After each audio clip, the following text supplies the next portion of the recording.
नमस्कार, मैं हूं राजश्री शर्मा। दिन भर की खबरों में सबसे पहले नजर डालते हैं आज के मुख्य समाचारों पर। मां भद्रकाली मंदिर में अव्यवस्थाओं का आलम, जगह जगह लगे कचरे के ढेर। 30 मार्च से शुरू होगा 8 दिवसीय मेला। अव्यवस्थाओं पर जताई नाराजगी। एथेनॉल फैक्ट्री के विरोध में जन जागरूक यात्रा शुरू, कल जिला कलेक्ट्रेट पहुंचकर होगी संपन्न। एफसीआई अधिकारी बोले, गेहूं खरीद के समय नहीं आने दी जाएगी बारदाना उठाव संबंधी समस्या। चयनित भामाशाहों एवं प्रेरकों को किया सम्मानित। जिला स्तरीय भामाशाह सम्मान समारोह 2024 का आयोजन। और अब समाचार विस्तार से। चैत्र नवरात्रा की शुरुआत 30 मार्च को घट स्थापना के साथ होने के साथ ही इस दिन से टाउन शहर के नजदीक चक 8 HMH स्थित मां भद्रकाली मंदिर में 8 दिवसीय मेला शुरू होगा। लेकिन मेला स्थल पर अभी तक अव्यवस्थाओं का आलम है। जगह जगह पानी एकत्रित है, कचरे के ढेर लगे हुए हैं। महिलाओं एवं पुरुषों के लिए बने हुए शौचालयों पर ताले लगे हुए हैं। उनकी साफ सफाई नहीं हुई, वे गंदगी से अटे पड़े हैं। न ही श्रद्धालुओं के लिए पीने के पानी की उचित व्यवस्था है। मेला स्थल पर लगे हुए हैंडपंप से भी पानी नहीं आ रहा। बुधवार को मां भद्रकाली क्षेत्र विकास सेवा समिति व भारत क्लब के सदस्य मेला क्षेत्र में पहुंचे तो यह अव्यवस्थाएं सामने आई। देखिए रिपोर्टर प्रदीप पाल की खास रिपोर्ट। मां भद्रकाली क्षेत्र विकास सेवा समिति अध्यक्ष भगवान सिंह खुड्डी ने बताया कि पिछले साल मां भद्रकाली मंदिर में भरे मेले में बारिश के समय काफी भीड़ थी और सिर ढकने के लिए जगह नहीं थी। इसलिए समिति व भारत क्लब के सदस्यों ने निर्णय लिया था कि समिति व क्लब के कार्यालय के पीछे महिलाओं के लिए शेड बनाए जाएं। इस साल मेले से पूर्व शेड बनाने की तैयारी की जा रही है। समिति की ओर से मुद्दा उठाने पर टाउन से मां भद्रकाली मंदिर की तरफ आने वाली सड़क को प्रशासन की ओर से ठीक करवाया जा रहा है। खुड्डी के अनुसार मां भद्रकाली मंदिर श्रद्धालुओं की आस्था का केंद्र है। हनुमानगढ़ ही नहीं, राजस्थान और निकटवर्ती राज्यों से काफी श्रद्धालु शनिवार व रविवार को मंदिर में आते हैं, लेकिन स्थानीय प्रशासन कभी भी इस मंदिर के प्रति सकारात्मक रुख नहीं रहा। इस बार नए मुख्यमंत्री होने के कारण सरकार से अपेक्षा बढ़ी है। उन्होंने बताया कि मंदिर परिसर में प्रशासन को व्यवस्थाएं की जानी है। शौचालयों की हालात बदतर है। अस्थायी दुकान एक बड़े व्यापारी को आवंटित कर दी जाती है, जबकि छोटे व्यापारी मुंह ताकते रह जाते हैं। सुलभ शौचालय के लिए जगह उपलब्ध नहीं करवाई गई। गेहूं कटाई के समय मंदिर में मेला भरता है, उस समय महिलाओं के लिए सुलभ शौचालय की मांग समिति की ओर से की गई थी, लेकिन देवस्थान विभाग ने वह मांग आज तक पूरी नहीं की। और ज्यादा तो नहीं, अभी पता लग जाएगा। कभी अपने यहाँ पे तो वो हालत होती है कभी बकरी दूध तो देती है, लेकिन मींगनी लड़ा के देती है। जो राजस्थानी कहावत है ना, वो प्रशासन का हमेशा से यही रवैया मां भद्रकाली के लिए रहा है। व्यवस्थाएं तो ऐसे है कि भी प्रशासन को करनी है, अगर कोई नियत हो उनकी करने की। तो कभी काफी वर्षों से ये लेटरिन बाथरूम की समस्या, महिलाएं जो लज्जित होती हैं, कभी लास्ट के दिनों के अंदर टेंट डाल के पट्टी लगा के वो अस्थायी शौचालय वो बना देते हैं। हर वर्ष हम लोग ये कहते हैं, पिछले ज्यादा तो नहीं 25 वर्षों से मेरे को ध्यान है, हम लोग हर साल ये मांगे रखते हैं। और जो दुकानें यहाँ पे अलॉट करते हैं वो एक व्यापारी को इकट्ठी वो करके दे देते हैं, तो छोटे व्यापारी मुंह ताकते रह जाते हैं। तब की मेला यहाँ पे बनता है तो एक एक सिंगल दुकान छोटे व्यापारियों को भी मौका मिलना चाहिए। जो श्रद्धालु भक्त बाहर से आते हैं, पंजाब हरियाणा से, उनको यहाँ रुकने के लिए बड़ी भारी अव्यवस्था है। महाविद्यालय इनको अस्थायी तौर पर अपना सेवा कैंप उपलब्ध करवाता है, लेकिन रात को एक तो सामाजिक तत्व इनको परेशान करते हैं, बाहर से आने वाले यात्रियों को। इनके लिए हमारा कलेक्टर साहब से अनुरोध है कि यहाँ को रात्रि गश्त ज्यादा की जाए, ताकि जो बाहर से मुसाफिर आए हुए हैं और वो अनजान होते हैं, उनको यहाँ के स्थानीय असामाजिक तत्व परेशान करते हैं। अगर देवस्थान विभाग हमें जगह उपलब्ध करवाए तो हम यहाँ धर्मशाला बनाने के लिए तैयार हैं। यही है। दूसरा मुद्दा सफाई का है। लैट्रिन बाथरूम यहाँ लेडीज के लिए बड़ी भारी समस्या है। जो मेले के दौरान महिलाओं के लिए बाथरूम जाने की बड़ी समस्या रहती है, या मेले में बड़ी गंदगी हो जाती है सफाई व्यवस्था में। तो मैं सभी जो देवस्थान विभाग के अधिकारी है, जिला कलेक्टर महोदय, मेरा मजिस्ट्रेट है, उनसे अनुरोध है कि वो सफाई व्यवस्था का विशेष ध्यान रखवाएं। मंदिर में धूप लगाने आए टाउन निवासी सन्नी जुनेजा ने बताया कि मंदिर में अभी से श्रद्धालुओं के आने का सिलसिला शुरू हो गया है, लेकिन प्रशासन व देवस्थान विभाग की ओर से श्रद्धालुओं के लिए आवश्यक व्यवस्थाएं नहीं की गई। इससे यहाँ आने वाले श्रद्धालु मायूस नजर आ रहे हैं। मेले के दौरान श्रद्धालुओं को और अधिक समस्या का सामना करना पड़ सकता है, क्योंकि तब भारी भीड़ होगी। उन्होंने प्रशासन से मेला स्थल पर पानी, छांव, शौचालय, साफ सफाई आदि की व्यवस्था करवाने की मांग की। सारा इधर उधर देखने को मिला। 30 तारीख को यहाँ माँ भद्रकाली का ऐतिहासिक मेला स्टार्ट होने जा रहा है और यहाँ अव्यवस्थाओं का आलम छाया हुआ है। जगह जगह पानी खड़ा है और कचरे के ढेर लगे हुए हैं। महिलाओं और पुरुषों के लिए जो ये शौचालय बने हैं ये बंद पड़े हैं, ताले लगे हुए हैं और गंदगी से अटे पड़े हैं। और आज भी देख के लगा काफ़ी रश है और रश को देखते हुए आगे तो रश बढ़ना ही है। 30 तारीख के बाद कोई भी यहाँ व्यवस्था नहीं है और प्रशासन से अपील करेंगे कि महिलाओं और पुरुषों के लिए शौचालय, पीने की पानी की व्यवस्था नहीं है। एक नलका लगा हुआ है, वो नलके में भी पानी नहीं आ रहा है, कोई पानी पीने की व्यवस्था नहीं है। एथेनॉल फैक्ट्री के विरोध में फैक्ट्री हटाओ क्षेत्र बचाओ संघर्ष समिति की पैदल जन जागरूक यात्रा बुधवार को टिब्बी से रवाना होकर हनुमानगढ़ पहुंची। जन जागरूक यात्रा का रास्ते में जगह जगह स्वागत किया गया। 20 किलोमीटर तक का सफर 6 घंटे में पूरा कर टाउन पहुंचने पर जन जागरूक यात्रा का स्वागत हुआ। रात्रि विश्राम के बाद गुरुवार को जिला कलेक्ट्रेट पहुंचकर जन जागरूक यात्रा संपन्न होगी।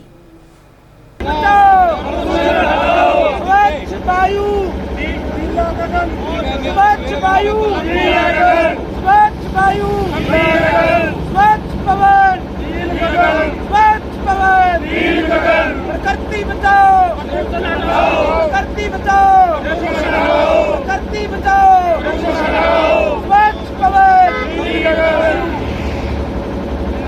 संघर्ष समिति के महंगा सिंह सिद्धू ने बताया कि टिब्बी क्षेत्र में प्रस्तावित एथेनॉल फैक्ट्री के विरोध में 12 अगस्त 2024 से आंदोलन चल रहा है। इस आंदोलन को करीब 7 माह का समय हो चुका। सर्व समाज के युवा से लेकर बुजुर्ग और मातृशक्ति मिलकर संघर्ष कर रहे हैं, लेकिन सरकार व अधिकारियों की ओर से सुनवाई नहीं की गई। इसको लेकर फैक्ट्री हटाओ क्षेत्र बचाओ संघर्ष समिति ने जन जागरूक यात्रा निकालने का निर्णय लिया। जन जागरूकता यात्रा में शामिल लोगों का जज्बा काबिले तारीफ है। उन्होंने जिला प्रशासन, स्थानीय प्रशासन और प्रदेश देश की सरकार से मांग करते हुए कहा कि हनुमानगढ़ का टिब्बी कृषि बाहुल्य क्षेत्र है, इसे कृषि बाहुल्य क्षेत्र ही रहने दिया जाए, इसे बंजर भूमि बनाने की तरफ न बढ़ें, क्योंकि अगर एथेनॉल फैक्ट्री शुरू होती है तो पीने का भूमिगत पानी दूषित हो जाएगा, उपजाऊ भूमि बंजर हो जाएगी। उन्होंने कहा कि विश्व के टॉप प्रदूषित शहरों की सूची में हनुमानगढ़ जिला भी शामिल है।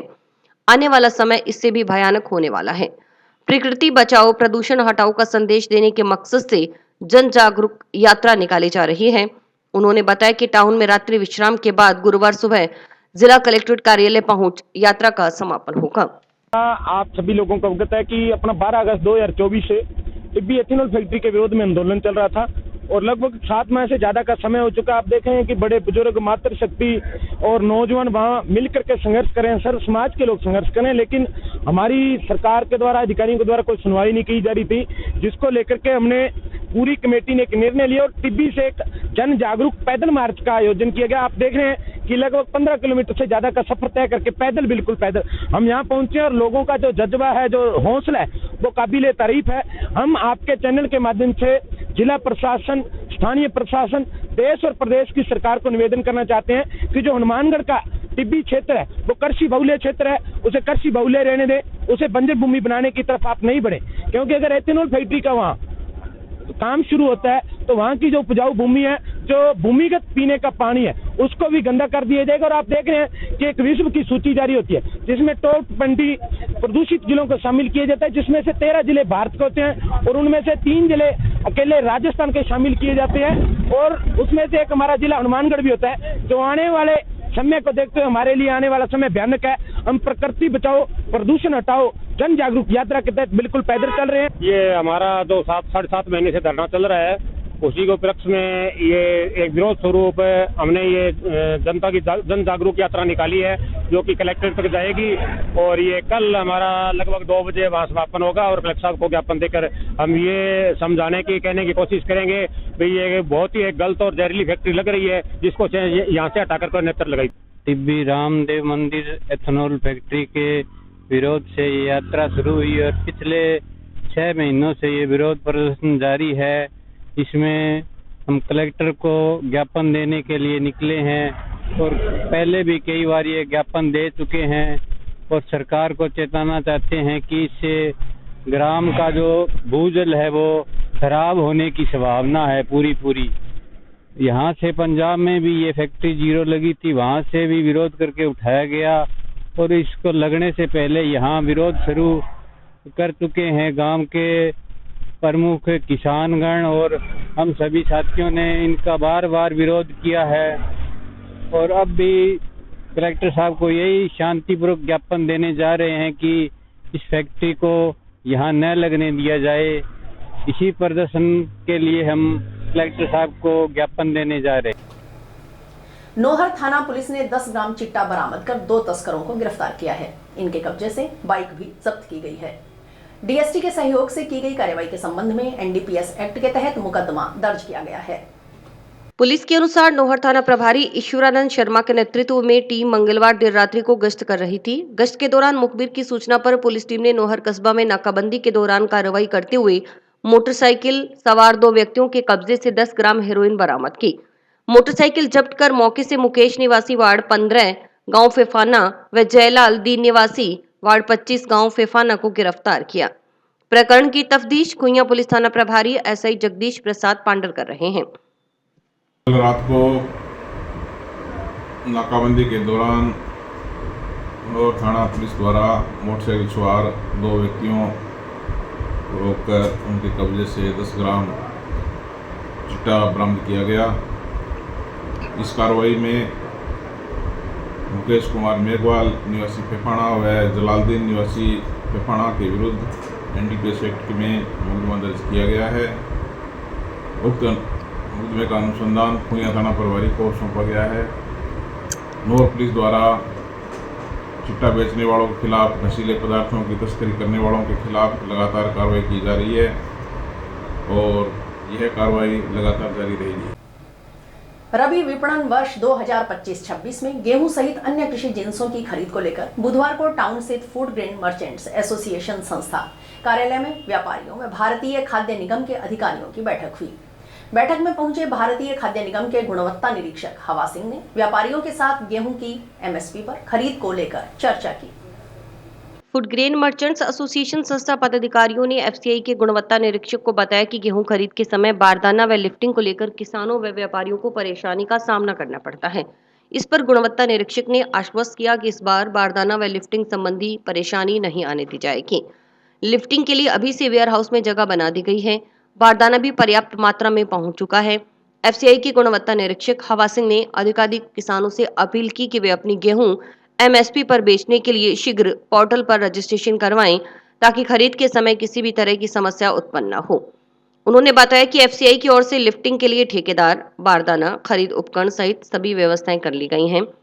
खरीद उठाव किसानों को भुगतान संबंधी किसी भी प्रकार की समस्या आने नहीं दी जाएगी। खरीद के 48 घंटे में किसान के बैंक खाते में भुगतान किया जाएगा।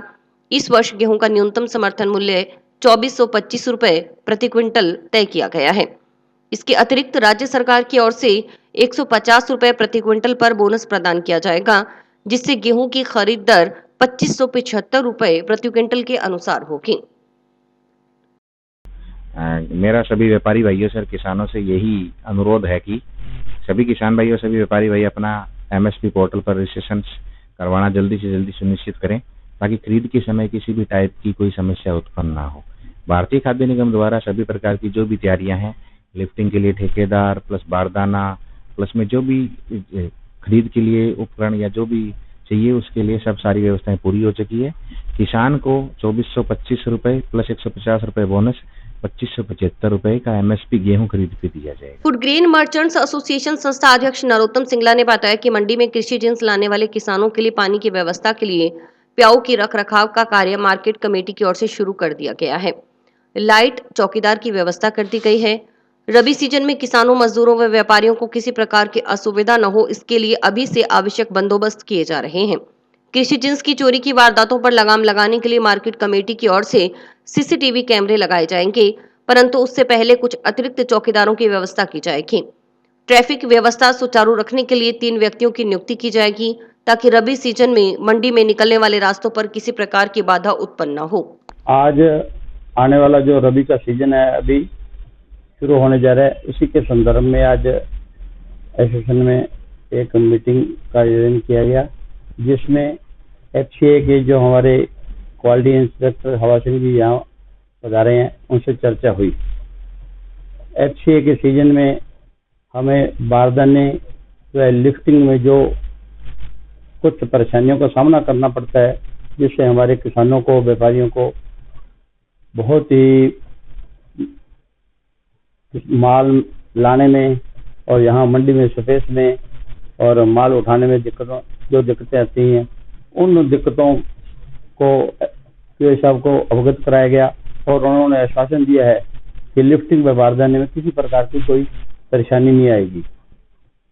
लिफ्टिंग के लिए अभी से हर वेयर हाउस में स्पेस बना दिया गया है और जो बारदाना भी पर्याप्त मात्रा में यहाँ पहुँच चुका है। खुइया थाना क्षेत्र में रास्ता विवाद को लेकर हुए हत्या के प्रयास के मामले में पुलिस ने 2 और आरोपियों को गिरफ्तार किया है। आरोपियों की पहचान लीलाधर उर्फ लीलूराम और राजूराम के रूप में हुई है। दोनों कांसर के वार्ड 5 के निवासी हैं।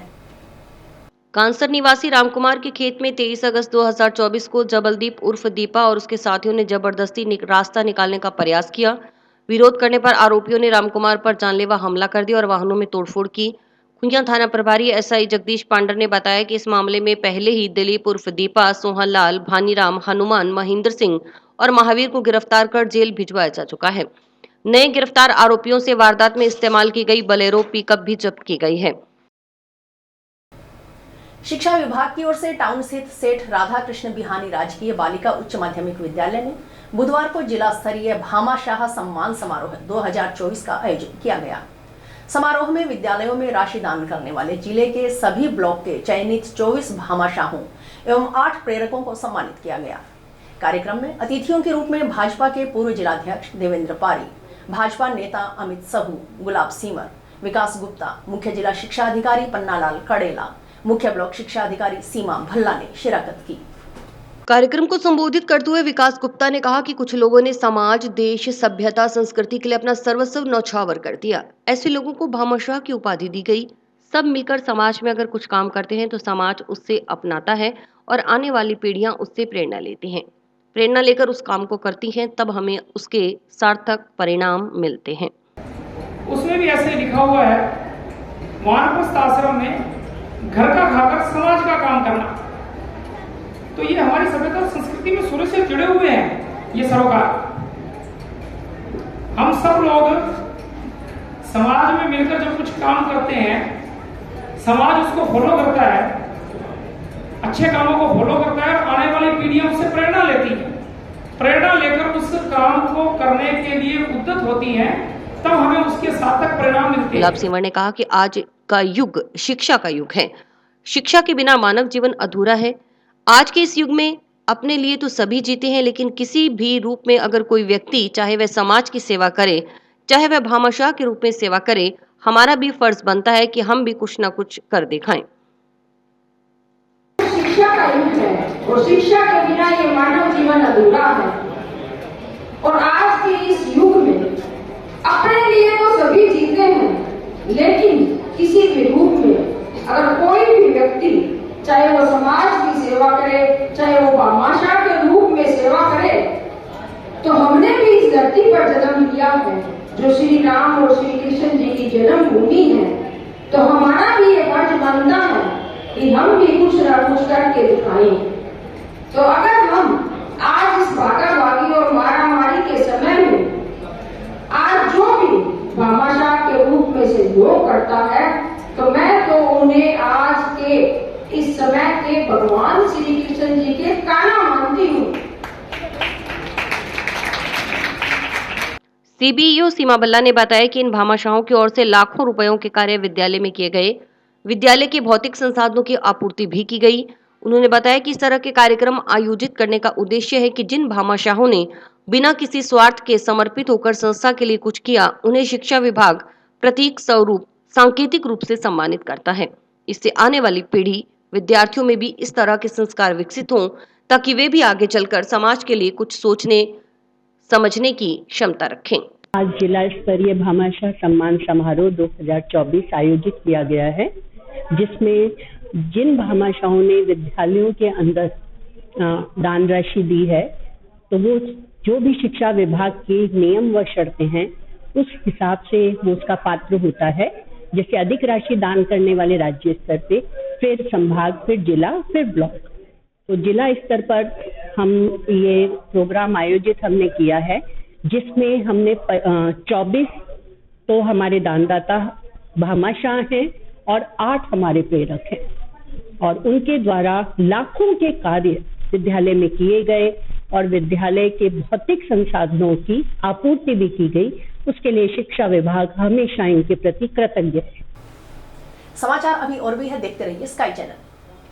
नमस्कार दोस्तों, मैं डॉक्टर निधि डोमेवाले फोकस नागपाल आई हॉस्पिटल से, जो 40 साल से आंखों की बहुत अच्छी सर्विस दे रहा है। आपको ये बताते हुए मुझे खुशी हो रही है कि अब चश्मा निकालने का ऑपरेशन जो लेज़र द्वारा किया जाता है, जिसे लेसिक कहते हैं, वो यहाँ पर शुरू हो चुका है। लेसिक यानी लेज़र द्वारा आपके आँख का चश्मे का नंबर हटाया जाता है। ये चश्मे का नंबर हटाने के लिए लेज़र किरणों का प्रयोग किया जाता है। हमारे यहाँ हनुमानगढ़ में आधुनिक तकनीक की मशीनें हैं जो FDA अप्रूव्ड है, जो आपकी आंखों के लिए बहुत सुरक्षित है। बिना नुकसान के आपका चश्मे का नंबर हट जाएगा। लेसिक ऑपरेशन से मरीज़ को घबराने की कोई ज़रूरत नहीं है, क्योंकि इस ऑपरेशन में आपको आँख में कोई टीका लगवाने की ज़रूरत नहीं है। हम आँख को एक ड्रॉप यानी एक दवाई के द्वारा सून करेंगे, उसके बाद आपका ऑपरेशन होगा, जो कि 10 से 15 मिनट में हो जाएगा। चलो आए, लेसिक ऑपरेशन के द्वारा अपनी नई ज़िंदगी की शुरुआत करें और चश्मा से मुक्त हो जाए। हनुमानगढ़ पुलिस ने 2 अलग अलग मामलों में बड़ी सफलता हासिल की है। गोलूवाला थाना पुलिस ने NDPS एक्ट के एक मामले में वांछित चिट्टा सप्लायर को गिरफ्तार किया है। गुलूवाला थाना प्रभारी SI राकेश सांखला के नेतृत्व में टीम ने मुख्य नशा सप्लायर विनोद कुमार को गिरफ्तार किया है। विनोद कुमार पक्का भादवा का रहने वाला है। यह मामला 15 फरवरी का है, जब सदर थाना पुलिस ने शाकिर हुसैन को 7 ग्राम हेरोइन के साथ पकड़ा था। पूछताछ में शाकिर ने हेरोइन विनोद कुमार से खरीदना बताया था। दूसरी ओर तलवाड़ा झील थाना पुलिस ने एक संगीन मामले में सफलता हासिल की। पुलिस ने रेप, SC/ST एक्ट और पॉक्सो एक्ट के एक मामले में वांछित आरोपी मंगा सिंह उर्फ मंगू को गिरफ्तार किया है। थाना प्रभारी SI रजनदीप कौर के मुताबिक ASI हंसराज की टीम ने आज सूचना और तकनीकी साक्ष्यों के आधार पर यह गिरफ्तारी की है। दोनों मामलों में आरोपियों से पूछताछ जारी है। नोहर क्षेत्र के पास धानसिया में 2 दिन पूर्व हुई ओलावृष्टि से हुए फसल खराबे की सर्वे रिपोर्ट तैयार करवाकर जल्द ही पीड़ित किसानों को मुआवजा दिलाने का कार्य शुरू किया जाएगा। यह बात पूर्व विधायक अभिषेक मटोरिया ने कही। उन्होंने कहा कि मौसम की इस मार से क्षेत्र के किसानों को जो भी नुकसान हुआ है, उसका सर्वे के लिए संबंधित विभाग के अधिकारियों को कहा जा चुका है। नुकसान का आकलन करवाकर जल्द ही इसकी रिपोर्ट तैयार करवाई जाएगी और उसके आधार पर पीड़ित किसानों को मुआवजा दिलाने का कार्य शुरू कर दिया जाएगा। अभी नॉर्थ क्षेत्र के गांव धामसिया में और आसपास के इलाके में जहां भी ओलावृष्टि हुई है, उसका जो भी किसानों के लिए हमें उचित कार्रवाई करनी होगी, पूरा सर्वे करा के और उसको हम राज्य सरकार के समक्ष जल्द से जल्द रखेंगे और जितना भी नुकसान हुआ है उसकी भरपाई के लिए हर संभव प्रयास हमारे द्वारा किया जाएगा। और इसी के साथ समाचार समाप्त हुए। रोजाना देखते रहिए समाचार। नमस्कार।